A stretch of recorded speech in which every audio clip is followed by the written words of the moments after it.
एक एक लाइन तो नहीं पढ़ूंगा मैं जी।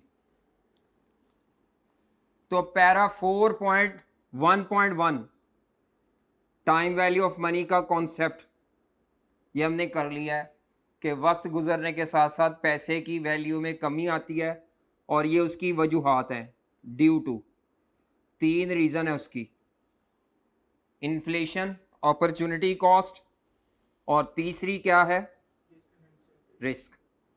टाइम वैल्यू ऑफ मनी की इंपॉर्टेंस क्या है? अगर आप टाइम वैल्यू ऑफ मनी को सही तरह से डिसीजन मेकिंग में कंसीडर नहीं करेंगे, एक तो इसका इस्तेमाल है long term decision making. Long term का मतलब क्या होगा? जो कि जिसमें 1 साल से ज़्यादा का डाटा होगा। अगर आप लॉन्ग टर्म डिसीजन मेकिंग में time value of money apply नहीं करेंगे तो आपकी डिसीजन मेकिंग क्या होगी? अनरियलिस्टिक। बता दिए सारी बातें। टाइम वैल्यू ऑफ मनी की आई कैप के सवाल में एप्लीकेशन कब पता चलेगी आपको? जब cost benefit more than 1 year दियो और क्वेश्चन में डिस्काउंट रेट दिया हो। डिस्काउंट रेट को कॉस्ट ऑफ कैपिटल रेट भी कहते हैं। हाँ जी, टाइमलाइन का कॉन्सेप्ट, T0 के ये सारे नाम हैं, today, now, immediately, currently, presently, date of investment, start of commercial production. हमारी एजम्पशन होती है कि 0 वाली डेट पे ही प्लांट लाके फॉरेन प्रोडक्शन शुरू हो गई, ना बताए तो स्टार्ट ऑफ प्रोजेक्ट। और आखिरी बात है स्टार्ट ऑफ अकाउंटिंग पीरियड भी अज्यूम करते हैं कि यानी हमारे अकाउंटिंग पीरियड का भी स्टार्ट है, पहला दिन है 1 जनवरी जैसे मैंने लिखा है। ठीक है। 1 का क्या मतलब होता है? ये किन नामों से बोला जा सकता है?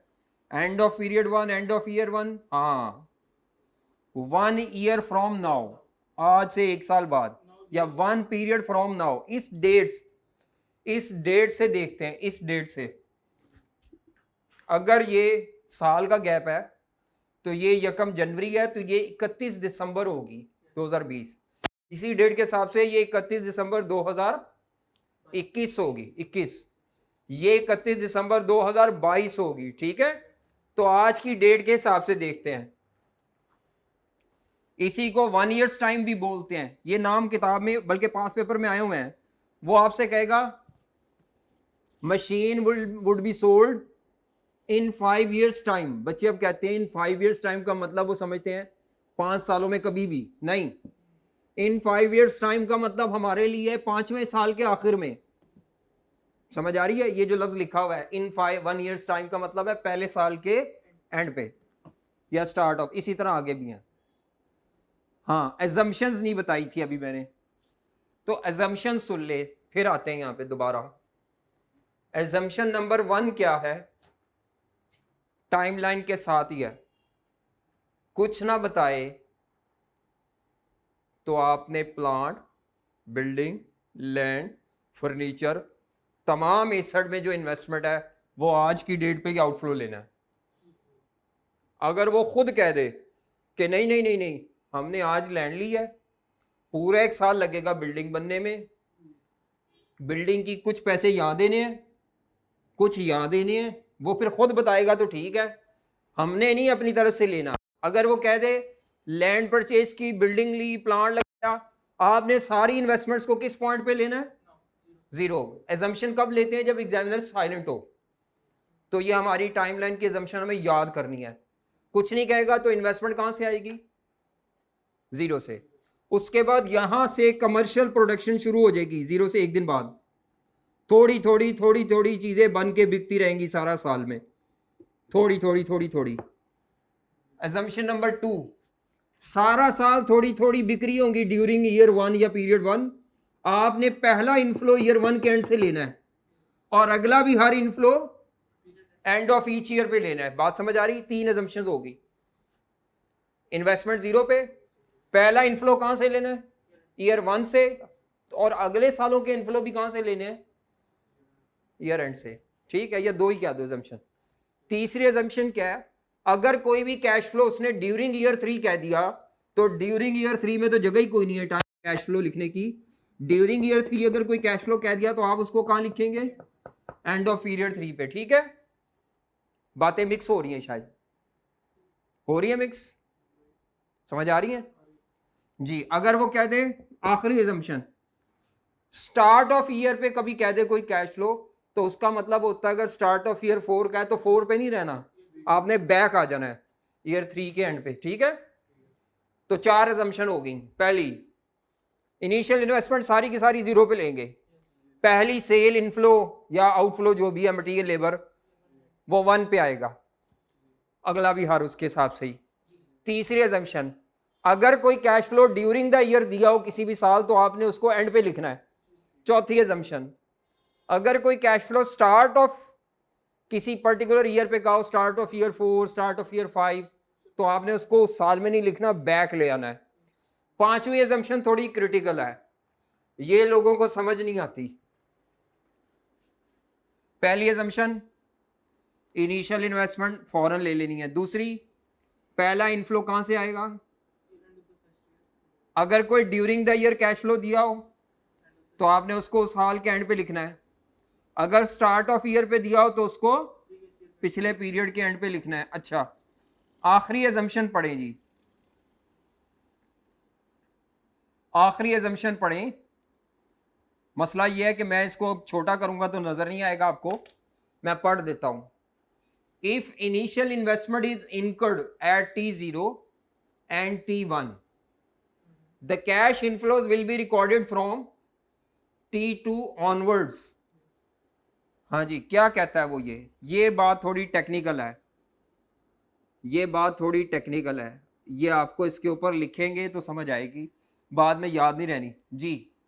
क्या कहता है, कोई बता सके। सर वो कहता है कि अगर आपने आज भी पैसे दिए और एक साल के बाद भी पैसे दिए, तो जब आप इनफ्लो काउंट करेंगे तो वो दूसरे साल के बाद से जी शुरू करेंगे। हाँ जी, दूसरे साल से शुरू करेंगे। लेकिन यहां तक बात अभी एजम्पशन मुकम्मल नहीं है, आगे बात सुन ले। अगर मैं कहता हूं आपके प्रोजेक्ट की लाइफ 5 साल है, ठीक है, प्रोजेक्ट की लाइफ कितने साल है, 5 साल। 5 साल। अच्छा, फिर मैं आपको क्वेश्चन में ये खुद क्लियर बताता हूं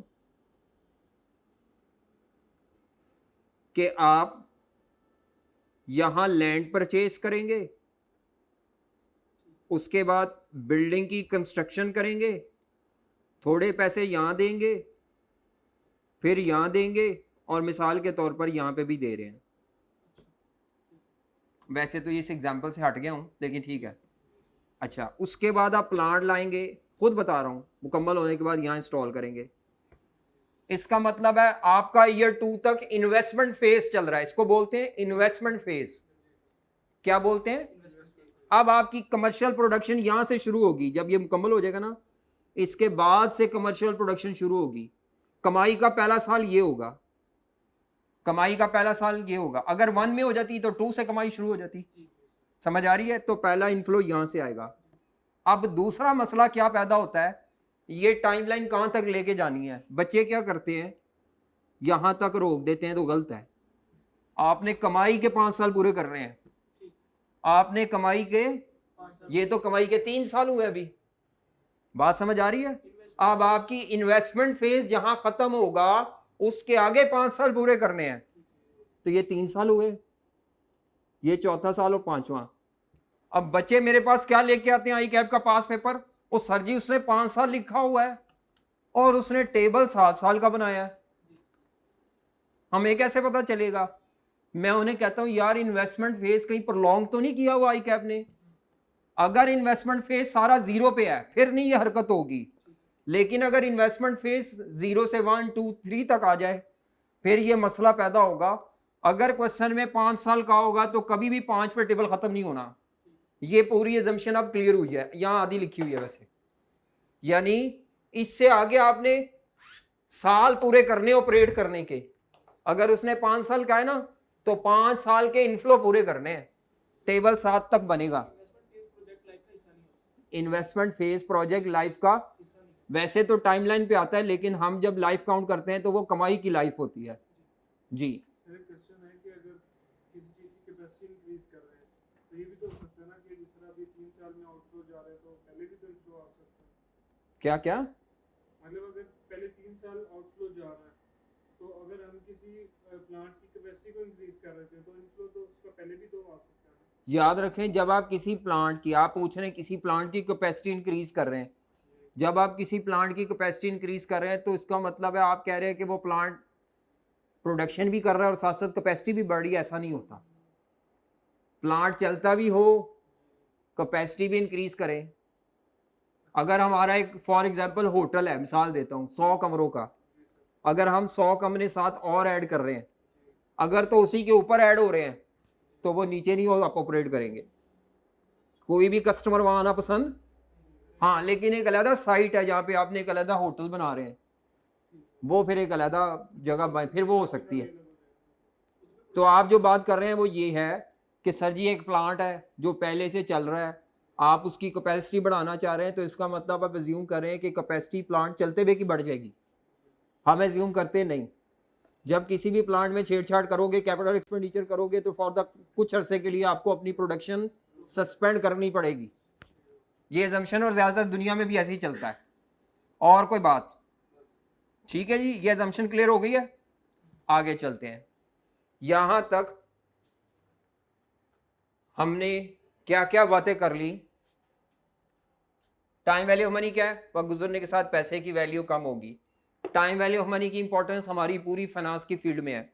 जहां पैसों का लेन देन 1 साल से ज्यादा का होगा, आपके दिमाग में टाइम वैल्यू ऑफ मनी आ जानी चाहिए। ठीक है, कमेटी डाले, चाचू को पैसे दें, ख्याल रखें, लेना नहीं इंटरेस्ट वगैरह आपने कोई, हराम है। लेकिन आपको ये बात ज़हन में रखनी है कि वक्त गुजरने के साथ साथ पैसे की वैल्यू कम होनी है। तो आपने अगर किसी की हेल्प करनी है, ठीक है, करें बिल्कुल, तो आप लेकिन ये कितने टाइम के लिए करें कि जिसमें आप तंगी में ना आ जाएं। क्योंकि आज जो आपके पास पैसे हैं, शायद मैं 50 लाख में कोई गाड़ी ले सकूं आज, छोटी मोटी जो भी, लेकिन अगर 5 साल बाद मुझे 50 लाख रुपए दूं, लेंगे वापस मिलेंगे चाचू से, तो फिर शायद आप ना ले पाए। आप अपनी गाड़ी को कॉम्प्रोमाइज़ करके आप कहें चाचू चले ले लें, तो फिर आप अपनी जो भी नीड कॉम्प्रोमाइज़ करके देंगे पैसे, तो फ्यूचर में आप वो 50 लाख में गाड़ी नहीं ले सकते। मैं हरगिज़ ये नहीं कह रहा कि चाचू की हेल्प नहीं करनी चाचू की हेल्प करनी है, लेकिन आपने ये बात ज़हन में रखनी है कि टाइम वैल्यू ऑफ मनी का कॉन्सेप्ट आपकी सोच का परमानेंट पार्ट हो एज अ फाइनेंस एक्सपर्ट। ठीक है, आल्दो हम खुद भी नहीं ज़हन में रखते, चाचू जब आ जाएं तो खुद ज़हन में नहीं रखते। ठीक है, आपको बता रहे हैं, मेरे पे वक्त आएगा तो मैं भी टाइम वैल्यू ऑफ मनी नहीं देखूंगा। ठीक है, चाचू ने कहना है उदो मैं चंगा सी जो चीज़ा लैके देंदा सी। अच्छा चलें आगे चलते हैं। ये मैं मिटा रहा हूँ सारा, जो अब हमारे पास सिर्फ रह गया है वो ये है। ये टाइम वैल्यू ऑफ मनी को कैलकुलेशन में अप्लाई करना है तो आपको 2 कॉन्सेप्ट आने चाहिए, कंपाउंडिंग और डिस्काउंटिंग। कंपाउंडिंग क्या होती है? तमाम कैश फ्लोस को खींच के फ्यूचर की किसी टाइम पे ले जाते हैं। डिस्काउंटिंग क्या होती है? तमाम फ्यूचर कैश फ्लोस को खींच के बैक जीरो पे ले आते हैं। तो कंपाउंडिंग और डिस्काउंटिंग, इसके बगैर आप टाइम वैल्यू ऑफ मनी को अप्लाई नहीं कर सकते जी। तो कंपाउंडिंग किसे कहते हैं? Process to determine future value. Future value का तयन जब भी आप करेंगे उस प्रोसेस को क्या बोलेंगे? कंपाउंडिंग। मिसाल के तौर पे अगर मैं आपसे कहता हूं कि 1 लाख रुपया यहां पर है, बैंक में जमा करवाऊं, तो बताएं 5 साल बाद अगर rate of interest 10% per annum हो तो अमाउंट क्या होगी? ये जो मैं कैलकुलेशन आपसे करवा रहा हूं, इस कैलकुलेशन के प्रोसेस को कंपाउंडिंग कहते हैं। और इसमें फॉर्मूला क्या इस्तेमाल होगा? ये सबसे सिंपल फॉर्मूला है जी। कंपाउंडिंग क्या होती है? प्रोसीजर टू डिटरमिन या टू कैलकुलेट फ्यूचर वैल्यू। जब भी आप कैश फ्लोस को पकड़ के फ्यूचर के किसी डेट पे लेके जा रहे हैं तो आप कंपाउंडिंग कर रहे हैं। इसमें ये जो 1 लाख रुपया है इसको कहेंगे प्रेजेंट वैल्यू। आर कितना है जी रेट? 10%, 0.10। कितने साल आगे जा रहे हैं? इससे आगे 1 2 3 4 5, पांचवें पीरियड, तो 5 पीरियड आगे जा रहे हैं। जिस पॉइंट पे खड़े हैं उससे जितना पीरियड आगे जा रहे हैं उतनी रेस पावर लेनी है। तो ये अमाउंट क्या आ जाएगी? 161051। इसमें जो आर होता है ना कंपाउंडिंग में, याद रखें आप लोगों ने क्यूएम में सिर्फ पढ़ा होता है आर का मतलब इंटरेस्ट रेट है जी, ये लफ्ज लिमिटेड है। आर असल में इंक्रीज का रेट है।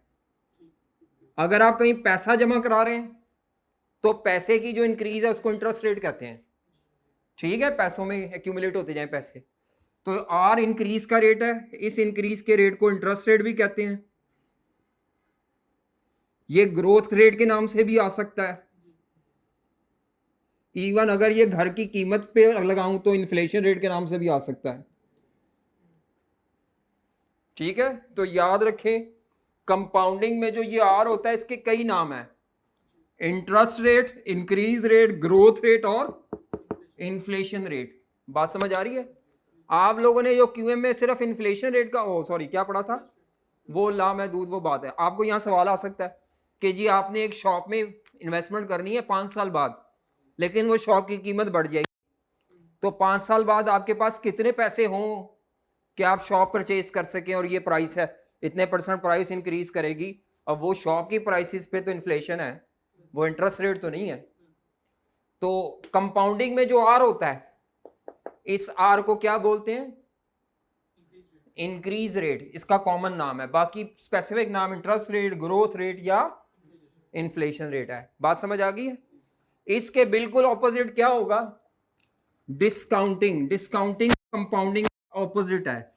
तो इसमें फ्यूचर वैल्यू दी होगी और हमने प्रेजेंट वैल्यू डिटरमिन करनी है। इसमें हमने क्या चीज डिटरमिन करनी है? Present value. तो यहां पे प्रेजेंट वैल्यू अगर आपने डिटरमिन करनी है तो फिर यहां पे बिल्कुल इसके उल्ट होगा। ये टाइमलाइन है,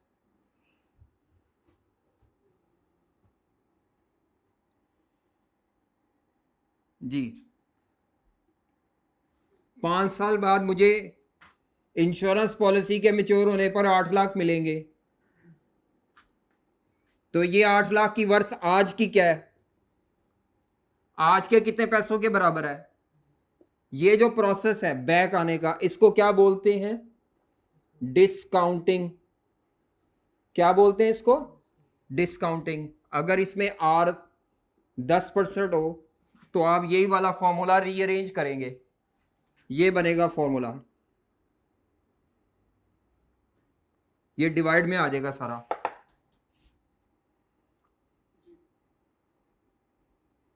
ठीक है, उसी फॉर्मूले को रीअरेंज कर ले।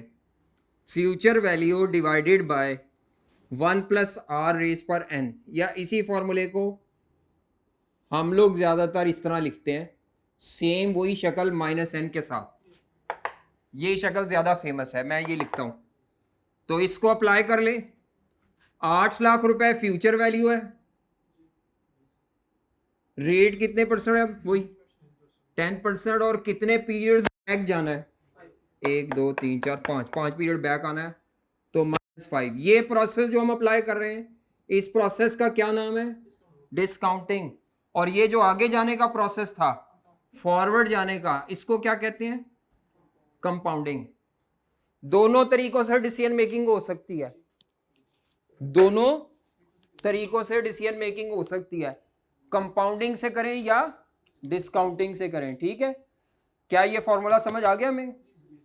कंपाउंडिंग में क्या निकालना होता है? फ्यूचर वैल्यू, और डिस्काउंटिंग में present value. Is it clear? मैं हमेशा टाइमलाइन से करूंगा। अब आप करेंगे जी प्रैक्टिस, खुद करें जी।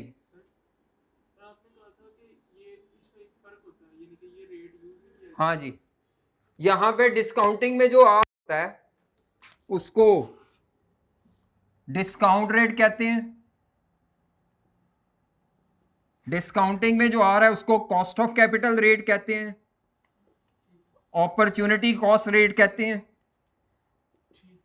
हर्डल रेट कहते हैं, ग्रोथ रेट कह ही नहीं सकते क्योंकि ये कम होगी वैल्यू, इन्फ्लेशन रेट नहीं कह सकते, इंक्रीज, ये नाम है इसके। डिस्काउंट का मतलब होता है ये वैल्यू इससे कम हो जाएगी। आज आपको जो 5 साल बाद 8 लाख मिल रहा है उसकी वर्थ आज के पैसों के मुकाबले में कम है, ठीक है।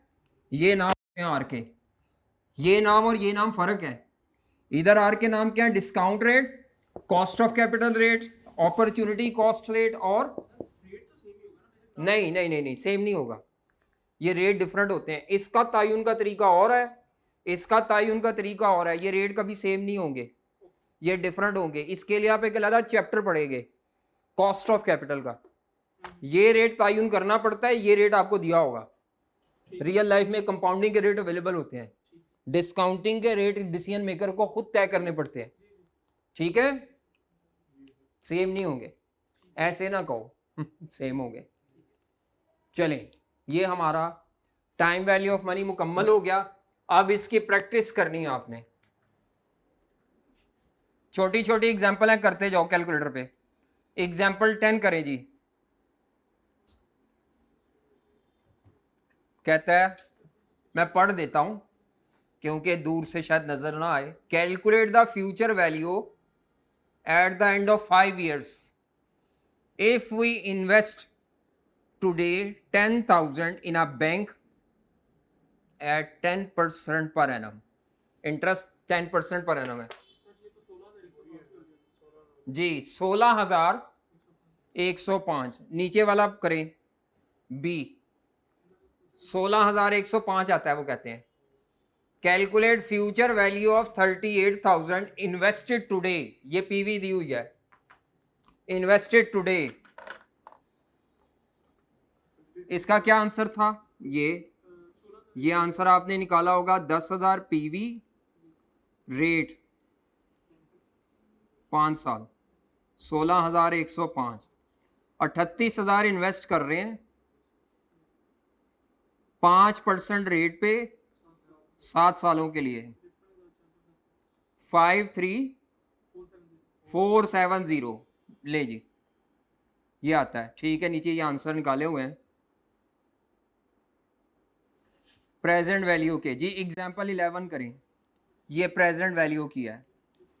What is the present value of 10,000 to be received in 4 years time. ये लफ्ज देखें धोखे के लिए, इन 4 years टाइम का मतलब होगा चौथे साल के एंड पे, एंड ऑफ 4 year पे आपको मिलने हैं पैसे 10,000 रुपए, और डिस्काउंट रेट 8% है।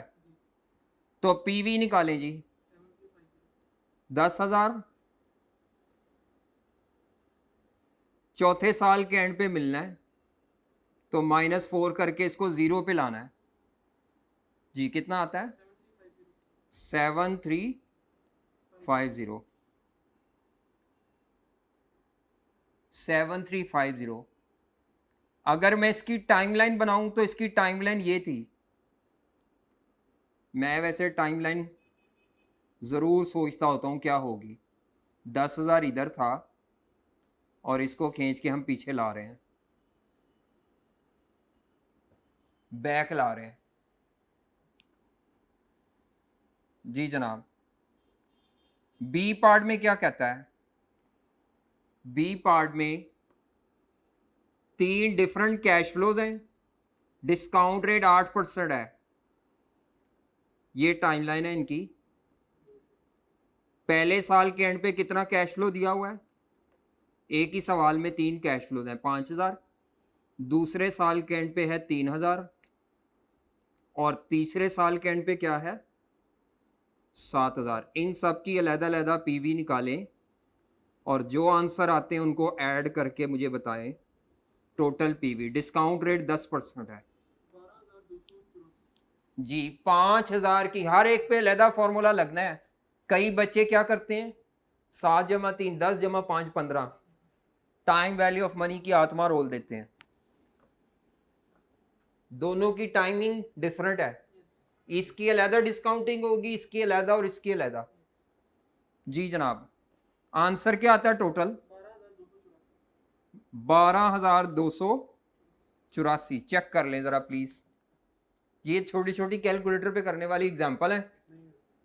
चेक कर लेते हैं नीचे आंसर गलत तो नहीं है, बेहतर होता है आंसर वेरीफाई कर लें। 7350 और 12। हाँ बट ठीक है कोई नहीं, वो इस तरह किया सॉल्व वैसे ही है, लेकिन बुलेट पॉइंट्स लिख दिए हैं 3 डेसिमल्स तक ना। ले जी, ये आई कैप की बुक का है, ये करें खुद। एग्जाम्पल 12 आपको शायद नजर ना आ रही हो, मैं पढ़ देता हूं। एक बोरोअर है, ये आई कैप की किताब से उठाई है। एक बोरोअर है जिसने 3 साल बाद 1,20,000 रुपए पे करना है। 1,20,000 कितने साल बाद पे करना है? 3 साल बाद, यानी तीसरे साल के एंड पे। अब वो बोरोअर आया लेंडर के पास, उसे कहता है यार आपकी मेहरबानी मुझे टाइम दे दें, मैं आपको 5 साल के एंड पे दे दूंगा और दूंगा भी 20,000 ज्यादा, यानी मैं आपको 50,000 रुपए दूंगा लेकिन 5 साल के एंड पे। अब आपने लेंडर को बताना है भाई आपके लिए क्या चीज बेहतर है, रेट, इंटरेस्ट रेट 7% है जी, यानी उस लेंडर को या तो 3 साल बाद अपने पैसे ले लेने चाहिए 1,20,000, या 1,40,000 साल, नहीं कितने साल है, 5 साल बाद। दसो जी। सर ये 5 साल में जो ऑप्शन बेटर है उसमें आ रहा है 97,956, इसमें आ रहा है 99,858। अब इसमें मसला क्या है, इसकी टाइमलाइन क्या थी, ये है। एक केस में हम या तो 1,20,000 ले लें, ये ऑप्शन 1 है, या दूसरे केस में क्या करें, 1,40 ले लें और रेट है 7। अब ये कंपेरेबल ही नहीं है, एक तीसरे साल की वर्थ रखता है, एक 5 साल बाद की फिगर है, ये तो लाइक विद लाइक नहीं है। या तो इसको भी खींच के आगे ले जाएं, हम ज्यादातर डिसीजन मेकिंग प्रेजेंट वैल्यू से करेंगे हम लोग, जब तक कि खुद ना कह दे। तो लेके आए जी, इसको आप बैक लाएंगे। लेंडर अगर 3 साल बाद पैसे ले तो पीवी क्या है, और 5 साल बाद ले तो क्या है, दोनों में से वो देखेगा मुझे ज्यादा रकम कहां पे मिल रही है। तो ये बताइएगा आंसर 1,20,000 वाले का 97956। चेक करें बच्चे, ये कैसे निकाला। ये सारी आई कैप की एग्जांपल मैंने नोट्स में रख दी है, बुक पढ़ने की जरूरत नहीं है। जो मेहनत आपने करनी थी वो नोट्स ने कर ली है, आपका काम है बस नोट्स पढ़ी जाएं और करी जाएं।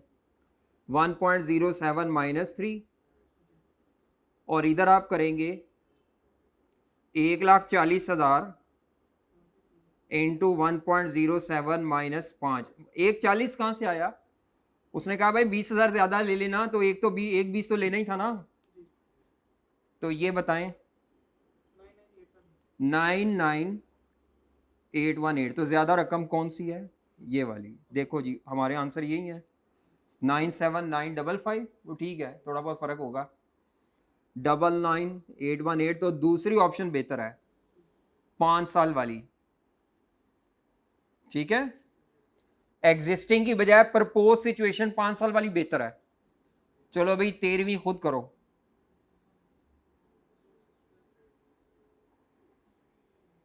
तेरहवीं खुद करो।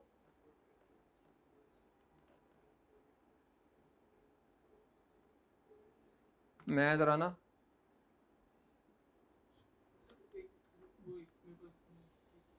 नहीं नोट्स तो नहीं है आपके पास, तो वो रिक्वायर्ड तो देख लो भाई, रिक्वायरमेंट तो पढ़ लो। वो असल में इसीलिए वो नज़र नहीं ना आएगा, तभी तो मैं कॉपी करने लगा हूँ। 1 मिनट दे दो। वो ये है कि जो घर से पढ़े उनको भी बेचारों को नज़र नहीं आएगा, तो फिर वो खपते रहेंगे और बाद में मुझे मैसेज करेंगे सर जी नज़र नहीं आता। तो मैं ज़रा फ़ॉन्ट थोड़ा बड़ा करके ना बेहतर एग्जाम्पल कॉपी कर देता हूँ। सेम एग्जाम्पल है, बस नोट्स में से, वर्ड में से उठा रहा हूँ। ये लें जी, और यहाँ कॉपी करते हैं अगले पेज पे जो आज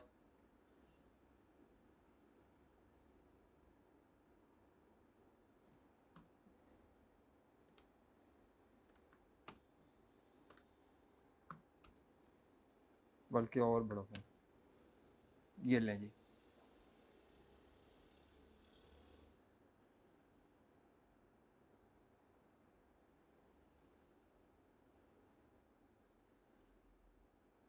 अब शायद पढ़ा जा रहा हो, हाँ ठीक है, अब रीजनेबल है। असल में जो घर से पढ़ रहे हैं मुझे उनकी ज्यादा टेंशन है कि उनको आल्दो उनके पास नोट्स होंगे, लेकिन वो अगर नोट्स नहीं लेके बैठे हुए तो खपते रहेंगे। मुझे खुद तसल्ली नहीं हो रही जब तक वो विजिबल ना हो। हाँ जी, ये एग्जाम्पल करें, ये आई कैप की बुक की है, जो कर ले वो बता दे।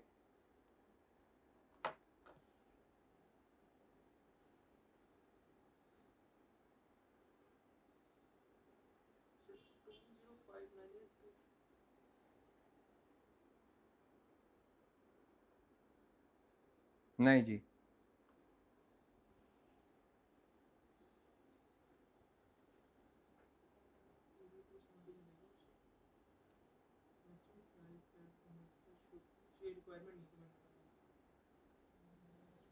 क्वेश्चन में वो क्या कहता है, पहले समझा, क्वेश्चन समझा करें। वो कहता है एक इन्वेस्टर का जो रिक्वायर्ड रेट ऑफ रिटर्न है वो 7% कमाना चाहता है। ये प्रेजेंट वैल्यू के लिए जो रेट होता है उसको रिक्वायर्ड रेट ऑफ रिटर्न भी कहते हैं। उसको एक ऑफर आई है कि आप बॉन्ड खरीद लें 2 लाख रुपए में, आज 2 लाख रुपए दें आपको एक बॉन्ड मिल जाएगा। बॉन्ड में वो इन्वेस्टमेंट कर सकता है, कितने का, 2 लाख रुपए की इन्वेस्टमेंट कर सकता है, और जिसके नतीजे में आपको कल को लमसम एक अमाउंट मिलेगी चौथे साल के एंड पे।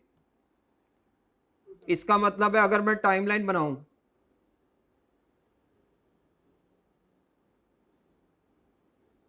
ये बॉन्ड कितने का खरीदेगा आज, 2 लाख की कॉस्ट पे, और इसको 2,70,000 रुपए 4 साल बाद मिलेंगे उस बॉन्ड पे। पार्ट ए में कहता है बताओ वो कितनी प्राइस इस बॉन्ड की पे करे। तो याद रखें, बेनिफिट से ज्यादा कभी भी प्राइस नहीं दी जाती। किसी भी चीज की बेनिफिट से ज्यादा उसकी प्राइस नहीं दी जाती। अब मसला यह है कि ये तो 2,70,000 बेनिफिट चौथे साल का है, इसको पीवी पे ला के देखो कि अगर हम इसके बेनिफिट्स की पीवी निकालें तो आज वो बेनिफिट्स कितने के बनते हैं, क्योंकि खरीद आप आज रहे हैं।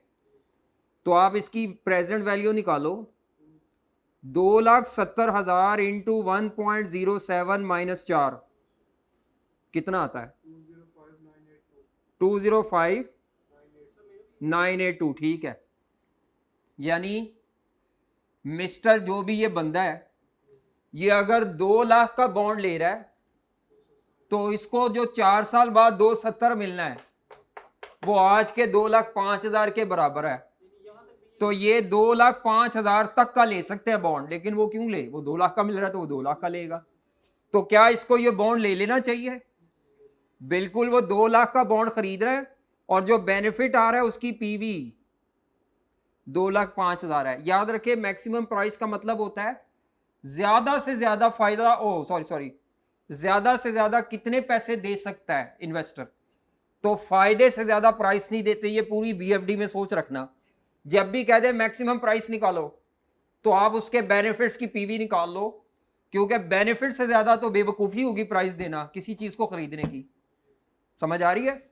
अनारकली में आप एक दुकान लेना चाह रहे हैं, वो कहता है 5 करोड़ की दुकान है, आप उससे कहे पॉइंट ठहरो, आप उस दुकान के जो भी बेनिफिट्स हैं फ्यूचर के अंदाजा लगा के कितनी सेल होगी, क्या आप उसकी प्रेजेंट वैल्यू निकालो, पता चलता है जी दुकान के जो बेनिफिट्स हैं ना उनकी अगर पीवी निकाली जाए तो वो 8.5 करोड़ की बन रही है वैल्यू।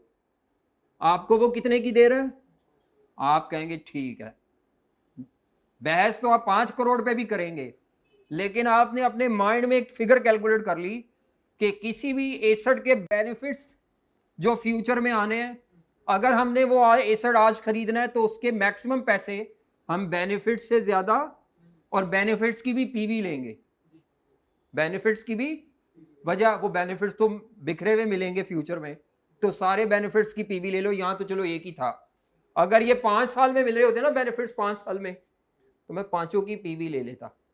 चलो समझ आइए ये एग्जांपल। एग्जाम्पल 14 करें, एग्जाम्पल 14।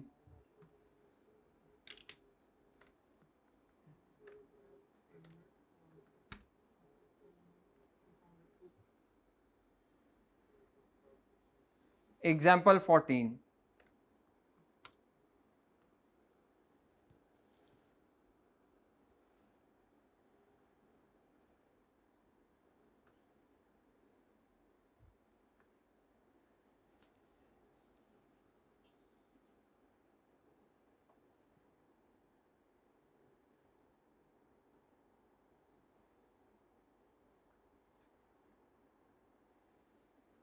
जी 94,191 जी जनाब।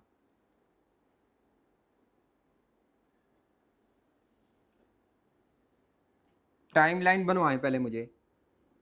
सर इसके दो तरीके हो सकते हैं। अगर तो इसको 12 से मल्टीप्लाई करते हैं तो 6% पे भी आ सकते हैं, हाँ जी, और या फिर 12 में हर महीने की टाइम लाइन में। क्योंकि यहाँ पे पर मंथ दिया हुआ है कंपाउंडिंग, तो बेहतर होता है जिस पैटर्न पे रेट दिया हो।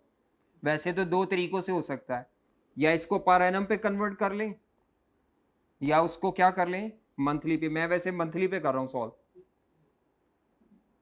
क्वेश्चन में कहता क्या है, आपका एक इन्वेस्टर है, उसको आज कितने पैसे इन्वेस्ट करने चाहिए अगर उसको 12 माह बाद 1 लाख रुपया मिले, और उसके ये जो 1 लाख रुपया मिलना है, उस पर जो इंटरेस्ट ऐड हुआ हुआ है इन्वेस्टमेंट पे, वो कंपाउंडेड मंथली है, मतलब हर महीने ही मिल रहा है। तो आज से 12, ये मंथली पीरियड्स हैं।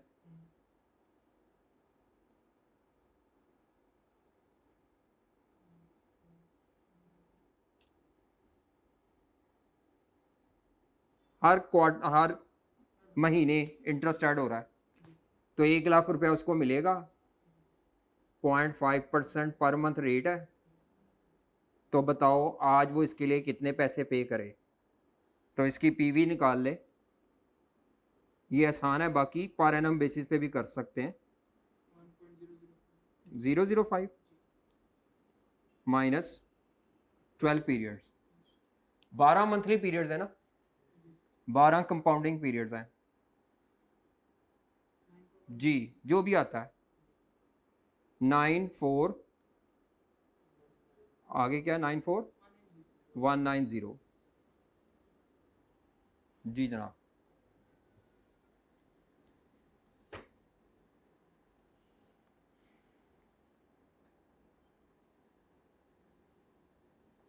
अब आगे आ जाएं नेट प्रेजेंट वैल्यू पे। अब हम आगे किस पे जाएंगे, नेट प्रेजेंट वैल्यू पे। नेट प्रेजेंट वैल्यू, और नेट प्रेजेंट वैल्यू भी दो तरह की है, सिंपल नेट प्रेजेंट वैल्यू और दूसरी कौन सी है, कॉम्प्लेक्स को तो हम अभी छोड़ रहे हैं, ये प्रॉपर टॉपिक के तौर पे पढ़ेंगे। अभी हमने सिंपल एनपीवी पढ़नी है, सिंपल एनपीवी।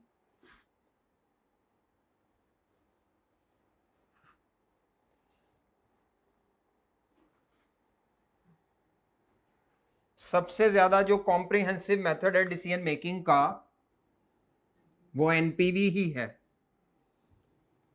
पहले भी बताया मैंने।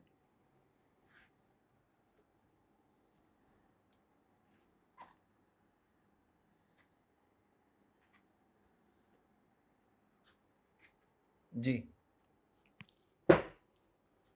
तो सबसे पहले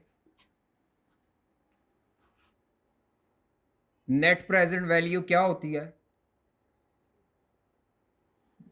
इसको कैसे कैलकुलेट किया जाता है, ठीक है, इसको फैसला कैसे लेना है, डिसीजन कैसे लेना है, मल्टीपल प्रोजेक्ट्स हो तो, या सिंगल प्रोजेक्ट हो तो, एक्सेप्ट रिजेक्ट का डिसीजन लेना है, और आगे इसके मेरिट्स डीमेरिट्स, ठीक है, merits and demerits. Next week से हम ब्रेक भी देंगे 8:30, क्योंकि फिर वो काम मुश्किल हो जाएगा, आप लोग थक जाएंगे। को 5 मिनट आप रेस्ट कर लेंगे तो बेहतर है, मैं भी कर लूंगा। एफिशिएंसी ना डाउन हो जाती है, कॉन्टिन्यूसली बोलते रहें और आप पढ़ते रहें, नींद आना शुरू हो जाती है, वैसे भी ऑफिस से थके हुए आते हैं। हाँ जी, नेट प्रेजेंट वैल्यू क्या होती है, इसकी कोई डेफिनेशन नहीं है, ये सिंपली डिफरेंस है। Net present value is the difference between, ये डिफरेंस है दो चीजों में, present value of cash inflows, जो प्रोजेक्ट जिसमें आप इन्वेस्टमेंट कर रहे हैं, और present value of initial investment. ये दो चीजों में डिफरेंस है, present value of inflows minus present value of investment. मिसाल के तौर पर आप आज 1 लाख रुपया इन्वेस्ट कर रहे हैं और आपको अगले 4 सालों में 20,000, 25, 30 और 20,000 आता है। तो अब आपने इसकी डिसीजन मेकिंग जब करनी है तो इन सब की तो टाइमिंग ही सेम नहीं है, या इन सबको लेके आगे चले जाएं तो वो कंपाउंडिंग है। एनपीवी में कंपाउंडिंग नहीं होगी, डिस्काउंटिंग होगी। इन सारे कैश फ्लोस को बैक ले आएंगे, ठीक है, इन तमाम कैश फ्लोस को क्या ले आएंगे, बैक ले आएंगे, कोई भी रेट होगा। तो ये जो आएगा इसको कहेंगे प्रेजेंट वैल्यू ऑफ कैश, इनका टोटल। और ये जो 1 लाख माइनस है ये क्या है, प्रेजेंट वैल्यू ऑफ है, जो 0 पे होती है वो पहले ही पीवी पे है, ठीक है।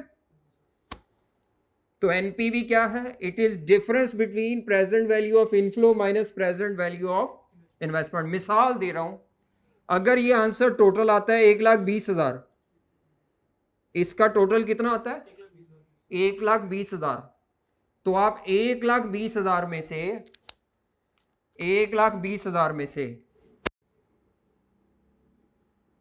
1 लाख माइनस करेंगे तो बाकी आंसर बचेगा पॉजिटिव 20,000 रुपए, ठीक है। क्या कहते हैं, यानी इनफ्लो ज्यादा है और इन्वेस्टमेंट कम है, तो नेट रिजल्ट आपका पॉजिटिव है। ऐसी हर इन्वेस्टमेंट जिसमें नेट प्रेजेंट, इसको बोलते हैं नेट प्रेजेंट वैल्यू, जिसमें ये पॉजिटिव होगा, इसका मतलब है ये इन्वेस्टमेंट प्रोजेक्ट करने से हमारी स्टॉक एक्सचेंज में मार्केट वैल्यू बढ़ेगी। रिसर्च हुई है, लोगों ने किया है एमफिल पीएचडी में, उसने ये साबित किया है कि जितनी एनपीवी पॉजिटिव होती है उसके करीब करीब स्टॉक एक्सचेंज में मार्केट वैल्यू क्या होती है, इंक्रीज है, क्योंकि ये अमाउंट में है। बात समझ आ रही है। तो आप प्रेजेंट वैल्यू निकाल के इनफ्लोज में से इन्वेस्टमेंट माइनस करें, इसको वैल्यू एडिशन भी कहते हैं। यानी हमारा प्रोजेक्ट अपनी सारी कॉस्ट कवर करने के बाद शेयर होल्डर के लिए क्या बेनिफिट छोड़ रहा है। अगर ये पॉजिटिव है तो ये बेनिफिट शेयर होल्डर को नजर आएगा जब कंपनी की एनुअल जनरल मीटिंग में डायरेक्टर प्रेजेंट करेंगे इसको कि जी हम ये करने जा रहे हैं, इससे एनपीवी होगी पॉजिटिव, तो आपकी कंपनी के शेयर्स की वैल्यू क्या हो जाएगी, इंक्रीज। अगर किसी प्रोजेक्ट की एनपीवी नेगेटिव हो तो कंपनी अव्वल तो उसको करेगी नहीं, और अगर कंपनी ने किया तो वो वैल्यू डिस्ट्रॉय करेगी, शेयर होल्डर की मार्केट वैल्यू क्या होगी। इसीलिए एनपीवी को कहा जाता है कि ये मेथड लिंक्ड है शेयर होल्डर वेल्थ मैक्सिमाइजेशन के ऑब्जेक्टिव से। किसके साथ लिंक्ड है, positive NPV means market value of shares will increase, negative NPV means market value of shares will. तो क्यों करें हम investment, as a finance manager हमारा तो काम ही है शेयर होल्डर की वेल्थ को बढ़ाना। तो अब आप कहेंगे सर जी फिर इसका मतलब है ये तो बड़ी सिंपल सी कैलकुलेशन है। जी बिल्कुल सिंपल, एनपीवी में तो यही है कि आपने एनपीवी निकालनी है, उल्टा पुल्टा नहीं करना, इन्वेस्टमेंट में से नहीं करने माइनस। मेरा दिल चाह रहा था, दिल तो पागल है, दिल पे नहीं जाना। तो present value of cash inflows में से present value of investment minus करनी है, या ये आंसर पॉजिटिव निकल आएगा या ये आंसर क्या निकल आएगा, नेगेटिव। पॉजिटिव भी आ सकता है और नेगेटिव भी। अगर मल्टीपल प्रोजेक्ट्स होंगे, अगर मल्टीपल प्रोजेक्ट्स हैं 3-4 और आप उनको कंपेयर कर रहे हैं और उनमें से आपने एक प्रोजेक्ट को अच्छे को सिलेक्ट करना है, तो फिर आप उसमें से वो प्रोजेक्ट सेलेक्ट करेंगे जिसकी एनपीवी हाईएस्ट पॉजिटिव हो, नेगेटिव नहीं, पॉजिटिव एनपीवी हो और हाईएस्ट हो, ठीक है। और अगर एक ही प्रोजेक्ट है तो पॉजिटिव एनपीवी है, प्रोजेक्ट एक्सेप्ट कर लो, नेगेटिव एनपीवी है, प्रोजेक्ट को रिजेक्ट कर लो, कोई मसला नहीं, सिंपली प्रेजेंट वैल्यू निकालो। एक गलती जो आप करते हैं बार बार कॉमन, आप इस फॉर्मूले की तरतीब उल्टी पुल्टी कर देते हैं कैलकुलेटर पे करते हुए। तो आपने इनफ्लोस की पीवी निकालकर उसमें से क्या माइनस करना है, इन्वेस्टमेंट, ठीक है। क्योंकि हमारा पेपर कंप्यूटर पे है। अब आपको अच्छी बात यह है, अगर आपके पास ये कैश फ्लोज मौजूद है तो हम फॉर्मूला लगाएंगे इज इक्वल टू एनपीवी। क्या लगाएंगे फॉर्मूला, ब्रैकेट, उसके बाद ये कैश फ्लोज की रेंज सेलेक्ट कर लेंगे, इनफ्लोज की ये रेंज सेलेक्ट कर लेंगे, मसलन A1 से लेकर A4 तक। जब आप ये एंटर प्रेस करोगे तो इसकी निकल आएगी प्रेजेंट वैल्यू ऑफ इनफ्लोज, ये निकलेगा आंसर, माइनस इन्वेस्टमेंट सीधी सीधी कर दोगे, आपका टाइम बच जाएगा। समझ आ रही? अच्छा, लेकिन इसमें सॉरी एक चीज है, रेट भी होगा, हाँ रेट भी कॉमा आगे पीछे जहां भी वो कहेगा, वो जब आप इज इक्वल टू एनपीवी लिखेंगे ना आई कैप के सॉफ्टवेयर पे, तो वो आपको खुद ही बता देगा क्या लेना है। इसके बाद रेट आता है, वैसे तो वो मैंने रेट नहीं लिखा यहाँ, वैसे पहले रेट आता है। मसलन रेट क्या है, 10% कॉमा A1 से A4। समझ आ रही है? वो मेरे सिस्टम पे सॉफ्टवेयर ओपन नहीं हो रहा, मैंने पहले ओपन किया था घर में, वो मेरा ख्याल है 3 घंटे जब तक पूरे नहीं ना होंगे वो बंद नहीं होगा, वो चलता रहेगा। उसको मैंने बंद भी किया, नहीं हो रहा, इसीलिए मेरे सिस्टम, नहीं तो एनपीवी भी हमारे एक्सेल पे फटाफट निकल आएगी, आईआरआर भी हमारे सिस्टम पे जल्दी जल्दी निकल आएगी। नेक्स्ट क्लास में जब हम आएंगे तो हम थोड़ा सा पढ़ के आईआरआर, फिर हम एक सवाल करेंगे अपने सॉफ्टवेयर पर, पूरा सवाल करेंगे जिसमें पेबैक भी होगा, एनपीवी भी होगी, आईआरआर भी होगी, एआरआर भी होगी, ताकि हमें अपने सॉफ्टवेयर पे जहां टाइम बचता है वो सीख ले। समझ आ रही है? तो सॉफ्टवेयर पे आपने कैश फ्लोज तक आपके पास हैं, तो बस आपने ये फॉर्मूला लिखना है तो ऑटोमेटिकली ये इनफ्लोज आ जाएंगे, इवन आईआरआर भी फटाफट निकल आएगी। तो मैं आपको जो भी अब आईआरआर पढ़ाऊंगा वो कॉन्सेप्ट तो समझा दूंगा, लेकिन उसको अप्लाई पेपर पे नहीं करना, आपका टाइम बचेगा, आईआरआर भी निकल आती है। ठीक है, बात समझ आ गई? अब जो बात सबसे इंपॉर्टेंट है, जो बात सबसे इंपॉर्टेंट है, जो हमें एनपीवी में ख्याल रखनी है, बहुत मसला पैदा होता है उससे, और आई कैप भी कभी कभार कर जाता है वो मसला, वो क्या है, किसी भी प्रोजेक्ट के 3 तरह के कैश फ्लोज होते हैं। कितनी तरह के? एक को बोलते हैं ऑपरेटिंग कैश फ्लोज, एक होते हैं इन्वेस्टिंग कैश फ्लोज, और तीसरे होते हैं फाइनेंसिंग कैश फ्लोज। कितने कैश फ्लोज होते हैं? ऑपरेटिंग, इन्वेस्टिंग और फाइनेंसिंग। वैसे तो ये कैश फ्लो में भी पढ़ा होगा आपने। किसी भी प्रोजेक्ट के 3 तरह के कैश फ्लोज होते हैं।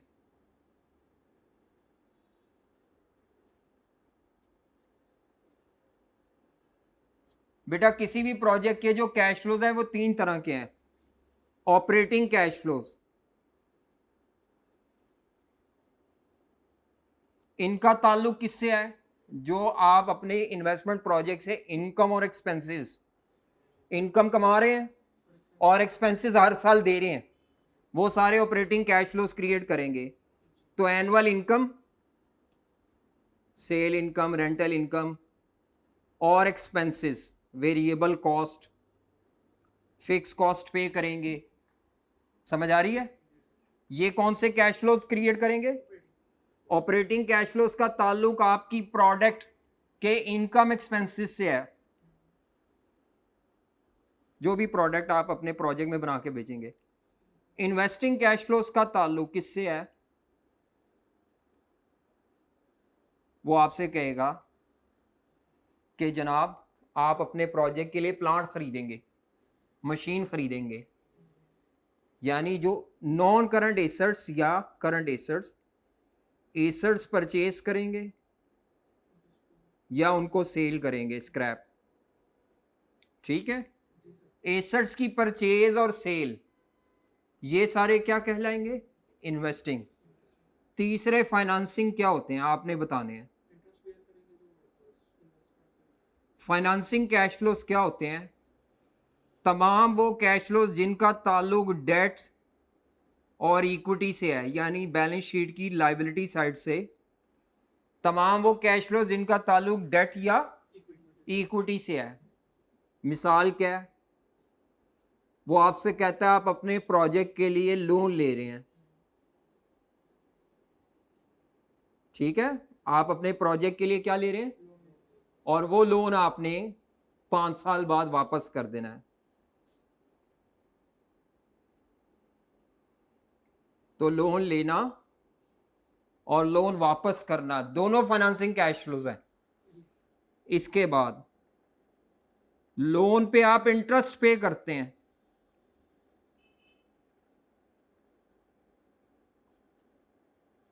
मैं को IAS नहीं पढ़ा रहा, IAS 7 ऑपरेटिंग कैश फ्लोज में लेता है इंटरेस्ट को। मैं को IAS नहीं पढ़ा रहा, हमारी अपने रूल है, ठीक है। तो अगर आपके दिमाग में आ रहा हो इंटरेस्ट तो ऑपरेटिंग होता था कैश फ्लो स्टेटमेंट में, मैं कौन सा IAS पढ़ा रहा हूं आपको, हमारे अपने असूल हैं। तो आपने डेट पे जो भी इंटरेस्ट देना है वो आपका फाइनेंसिंग कैश फ्लो है। इसी तरह कंपनी शेयर्स इशू कर रही है प्रोजेक्ट के लिए पैसा लेने के लिए, शेयर इशू करके जो भी पैसा आएगा, capital raise through share issue, finance raise through share issue, वो इन्वेस्ट फाइनेंसिंग है। इसी तरह जिनसे आपने पैसा लिया है उनको डिविडेंड पे कर रहे हैं शेयर होल्डर्स को,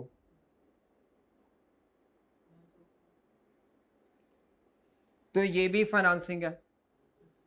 यानी लोन लेना, लोन पे करना, इंटरेस्ट पे करना, डिविडेंड पे करना, शेयर्स से पैसा लेना। शेयर्स रीपे नहीं होते जब तक कंपनी बंद ना हो जाए, ठीक है। ये आपको क्यों बताया मैंने, ये मैंने आपको क्यों बताया है, इसकी क्या वजह है। एक्चुअली एनपीवी निकालते हुए ऑपरेटिंग कैश फ्लोज को लिया जाता है, इन्वेस्टिंग को भी लिया जाता है, फाइनेंसिंग कैश फ्लोज को कभी भी एनपीवी की कैलकुलेशन में नहीं लेते। फाइनेंसिंग कैश फ्लोज को एनपीवी की कैलकुलेशन में वो कहां जाएंगे जी, फाइनेंसिंग कैश फ्लोज कहां जाएंगे, जो आप यहां पे कॉस्ट ऑफ कैपिटल रेट इस्तेमाल करते हैं ना डिस्काउंटिंग के लिए, वो निकलता है उससे। तमाम फाइनेंसिंग कैश फ्लोज की मदद से कॉस्ट ऑफ कैपिटल रेट निकलेगा 10%, ये पीवी निकालने के लिए जो रेट होता है। तो अगर आपसे कोई पूछे कि जनाब फाइनेंसिंग कैश फ्लोज तो प्रोजेक्ट के ही हैं, क्यों नहीं ले रहे, आप उन्हें को डबल काउंटिंग नहीं करनी, हमने उसको कॉस्ट ऑफ कैपिटल रेट के निकालने में काउंट कर लिया होता है, इसीलिए यहां आके दोबारा काउंट नहीं करना। बात मेरी समझ आ रही है। ये हमने प्रोजेक्ट में नहीं लेने कैश फ्लोज में, लेकिन ये कॉस्ट ऑफ कैपिटल रेट निकालने में यूज हो चुके होते हैं जी, ठीक है। कॉस्ट ऑफ कैपिटल रेट निकालने में यूज हो चुके होते हैं, इसीलिए इनको आपने एनपीवी की कैलकुलेशन में काउंट नहीं करना। मैं एनुअल सेल लिखूंगा, माइनस एनुअल वेरिएबल कॉस्ट करूंगा, माइनस एनुअल फिक्स। अगर क्वेश्चन में इंटरेस्ट एक्सपेंस आ गया और आपने एनुअल इंटरेस्ट एक्सपेंस एनपीवी में निकालते हुए माइनस कर दिया तो आपके मुफ्त के नंबर कट गए। अगर उसने आपको डिविडेंड का रेट दिया कि कंपनी की पॉलिसी है कि company 20% of the share capital dividend देती है और आपने डिविडेंड माइनस कर दिया तो गलत है। वो आपको क्या, प्रोजेक्ट के लिए लोन ले रहे हैं और लोन वापस कर रहे हैं, लोन ले लिया आपने तो भी गलत हैं आप। तो एनपीवी की कैलकुलेशन में ये फाइनेंसिंग कैश फ्लोज नहीं लेने। आई कैप ने कई दफा गलतियां की हुई हैं और लिया हुआ है, तो आपने आई कैप को फॉलो नहीं करना 100%। उनके सोल्यूशन में ये कॉन्ट्राडिक्शंस पाई जाती हैं। अगर आप उनका सोल्यूशन रटेंगे तो बहुत परेशान होंगे। एक असूल फॉलो करते रहे, और वो असूल ये है, operating and investing cash flows consider होते हैं, फाइनेंसिंग कैश फ्लोज को कंसिडर एनपीवी में कंसिडर नहीं किया जाता। अब आप आ जाएं जनाब, अब ये छोटी मोटी एग्जाम्पल देखें और नोट्स का ज़रा जायज़ा ले लें एक दफ़ा, बस हो गया हमारी डिस्कशन मुकम्मल। सबसे पहले क्या लिखा हुआ है उसने, एनपीवी का इंट्रोडक्शन लिखा हुआ है, यानी एनपीवी क्या होती है, एनपीवी से शेयर होल्डर की वेल्थ मैक्सिमाइज होगी, और एनपीवी कैसे निकालते हैं बता दिए सब मैंने। हाँ ये इंपॉर्टेंट है, इसके ऊपर स्टार लगा लें, ये आपने भूल जाना है, ये भूल जाना है, जब सवाल आएगा तो फिर आप ये भूल जाएंगे, तो ये इंपॉर्टेंट है, रट्टा नहीं लगाना, इसको बार बार देखते रहना है जी। क्या है, ऑपरेटिंग कैश फ्लोज का ताल्लुक इनकम एक्सपेंस के साथ है, ये लेंगे एनपीवी में, यूजेज इन एनपीवी, इसको यूज करेंगे, इन्वेस्टिंग को करेंगे।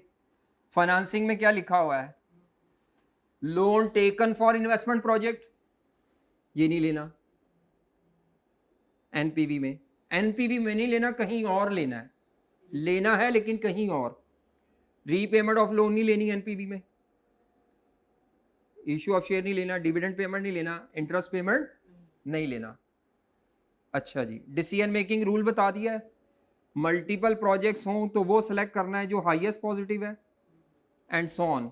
अगर एक प्रोजेक्ट है तो पॉजिटिव है एनपीवी। चलें ये एग्जांपल छोटी छोटी सी हैं, ये करें। एग्जांपल 14 करें, एग्जांपल 14 सॉल्व करें, शाबाश। 14, हाँ जी 14, 15, 16, 17, ये सारी एग्जांपल करें अभी 10 से 15 मिनट में, जल्दी जल्दी करें, छोटी छोटी सी हैं, इंटर लेवल की प्रैक्टिस के लिए। एग्जाम्पल 14,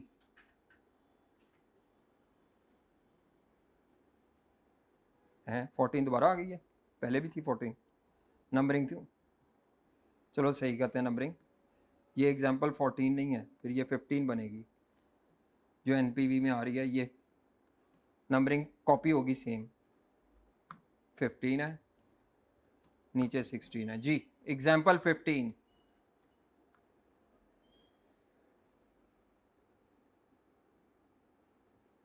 यहाँ कॉपी करी जाऊंगा मैं, तो आप यहाँ से करते जाएं, मैंने अब कुछ नहीं करना, आपने ये एग्जाम्पल्स करनी है और फिर क्लास ऑफ है, बस घर से कुछ नहीं करना, इसी को रिवाइज करना है जो पढ़ा है। कोशिश मेरी होगी ज़्यादातर वही चीज़ें जो आपने यहाँ पढ़ी हैं उन्हीं को आप रिवाइज करें। हाँ जब आगे पढ़ेंगे आई कैप के, फिर एक एक दो दो सवाल दे देंगे आपको। करें जी एग्जाम्पल 15,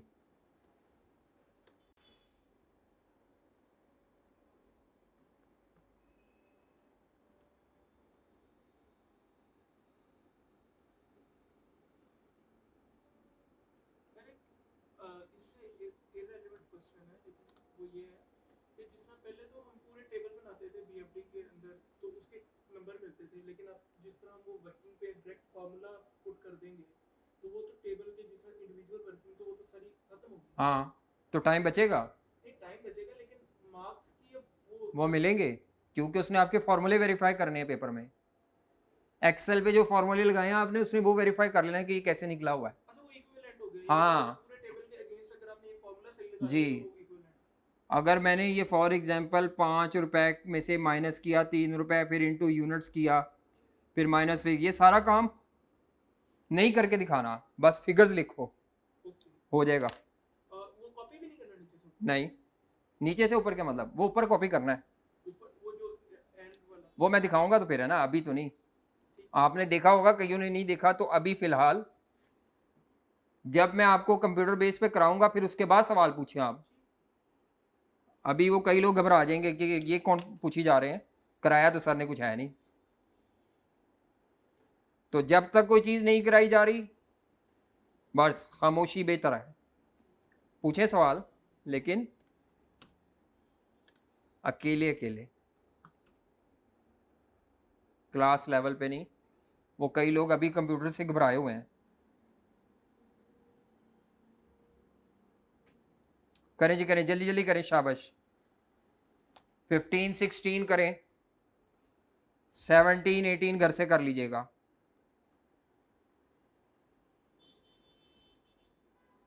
17 18 घर से कर लीजिएगा, ठीक है।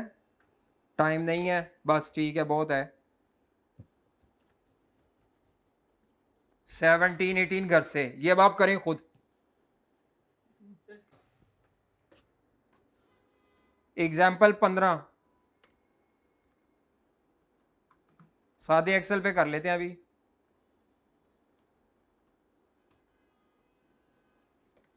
एग्जाम्पल 15,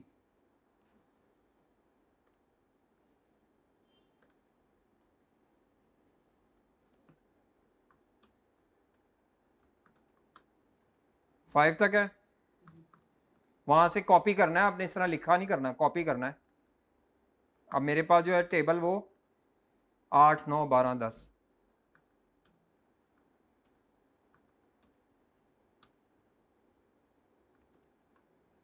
और फिर 9 जी। ये कैश फ्लोज हैं।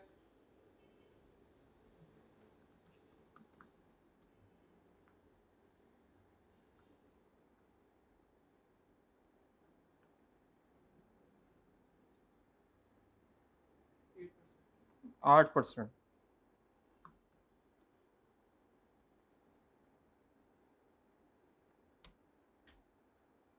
अच्छा जी, डॉलर में निकाल रहा है, माशाल्लाह।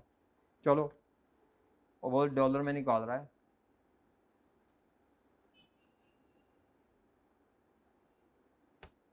ये आता है 3125, या ये क्या किया ये मैंने? इनका प्लस कर दिया। हाँ जी, ये देखें, इस सारे को लेकर मैंने प्रेजेंट वैल्यू ऑफ इनफ्लोज निकाल ली है। ये ऑप्शन आई कैप के उसमें भी है। प्रेजेंट वैल्यू ऑफ इनफ्लो कैसे आएगी? एनपीवी, रेट लिखें 8%, और ये कैश फ्लो सेलेक्ट कर लें। अच्छा जी, ये वो डॉलर में बाय डिफॉल्ट निकाल रहा है, वहाँ पे नहीं, ये वहाँ पे ऐसे नहीं होगा। वहाँ पे हमने हालांकि कोई अमाउंट नहीं लिखी थी, वो बाय डिफॉल्ट डॉलर में ला रहा है। हाँ, वो करेंसी, ठीक है। अच्छा, अब आपने एनपीवी कैसे निकालनी है? Present value of inflow minus investment, तो वो मैंने इन्वेस्टमेंट पहले ही माइनस में लिखी हुई है।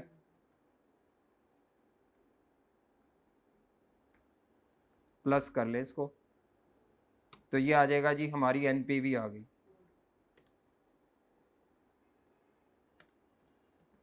एट % पे। अच्छा जी, सेम यही क्वेश्चन है, लेकिन उसमें अब हमने दोबारा कितने % पे करनी है? 12% पे करनी है। तो सिंपली मैं सिर्फ रेट चेंज करूंगा, तो मेरे पास आंसर आ जाएगा। 8 की जगह करूंगा 12, तो माइनस में एनपीवी आ गई 679। ये हमारी एग्जांपल हो गई जी। 679 और 312,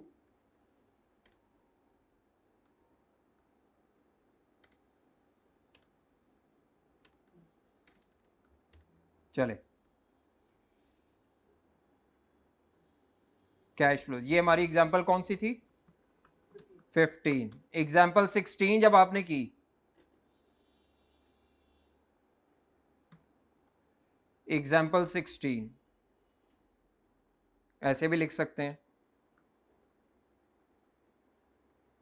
उसमें लाइफ कितने साल है? 4 साल। हम ज़्यादातर वैसे ऐसे ही लिखा करेंगे, यही शक्ल में जी। तो यहाँ पे लिखेंगे अब कैश फ्लोज, ये वाले टेबल की शक्ल ज़्यादा हम लेकर चलेंगे। कैश फ्लोज, हाँ जी, कितना है जी? 53,000। उसके बाद 17 25 16 12। इसमें डिस्काउंट रेट एग्जाम्पल 16 में है हमारा 11%, तो 11% डिस्काउंट रेट है जी। 11% पे आपने डिस्काउंट करना है।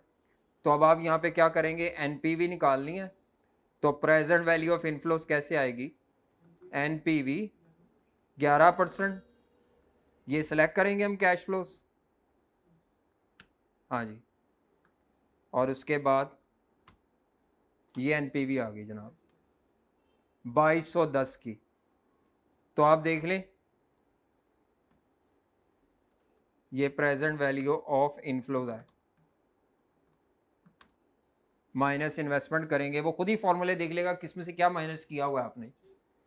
ठीक है, तो आपका देखिए सवाल जल्दी हो गया, वो जो आप पेज पे कर रहे थे वो टाइम, तो आप बेहतर है आई कैप का सॉफ्टवेयर ओपन करके उस पर सारी एग्जाम्पल कर लें प्रैक्टिस वीकेंड पे, ताकि आपको पेज मैनेजमेंट भी आ जाए, हाथ भी चल जाए।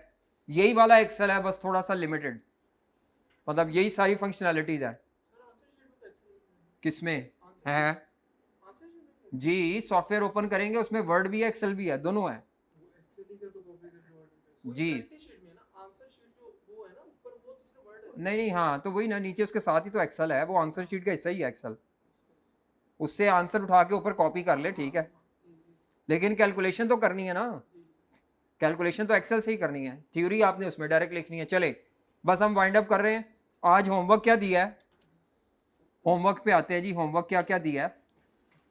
तो होमवर्क क्या दिया है, जो नई नंबरिंग सही की है मैंने एग्जांपल्स, एक एग्जांपल नंबर 16 जो पुरानी शायद 15 लिखी हो गलती से, 17, 18, ये एग्जांपल्स आपने करके आनी है।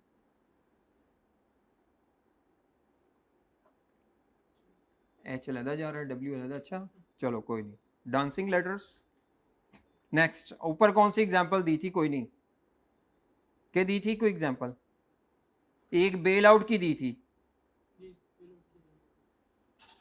ये बेल आउट की एग्जांपल 9। आज ज्यादा काम नहीं दिया, जो इस वीक में पढ़ा है इस सारे को आपने रिवाइज करना है। तो इस वीक में हमने क्या क्या पढ़ लिया है, इसको अगर आप समराइज कर ले तो बेटा सबसे पहले कैपिटल इन्वेस्टमेंट्स क्या होती हैं ये पढ़ा था, थ्योरी है बस रीड करके छोड़ दें।